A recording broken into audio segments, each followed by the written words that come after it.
Alors Slimane Zeguido est avec nous en plateau. Merci d'être avec nous, Slimane. Alors, bonjour. Benyamin Netanyahou a aussi déclaré que son pays, Israël, se battait sur 7 fronts. 7 fronts, c'est aussi une nouvelle escalade avec les Houthis au Yémen. Qu'est-ce qu'il s'y passe?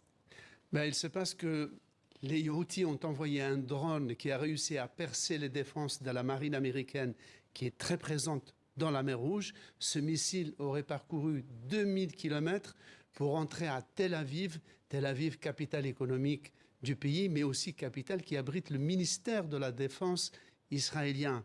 Donc c'était quelque chose de totalement inédit. C'est le mythe de la sanctuarisation du territoire israélien. On prend encore un autre coup.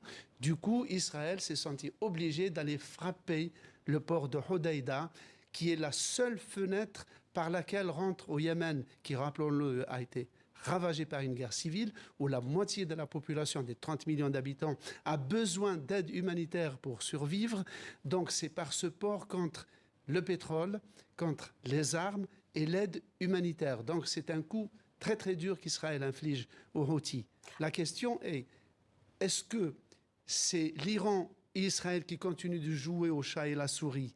Donc l'Iran donne un coup, Israël reprend et on s'arrête, ou est-ce que ça redémarre? Mais en tout état de cause, est-ce que les Houthis sont capables de tenir le choc face à Israël? Qu'est-ce qu'ils sont capables d'infliger encore comme dégâts? Alors, ils contrôlent le détroit de Bab el-Mandeb par lequel rentrent les bateaux qui vont au port israélien d'Eilat.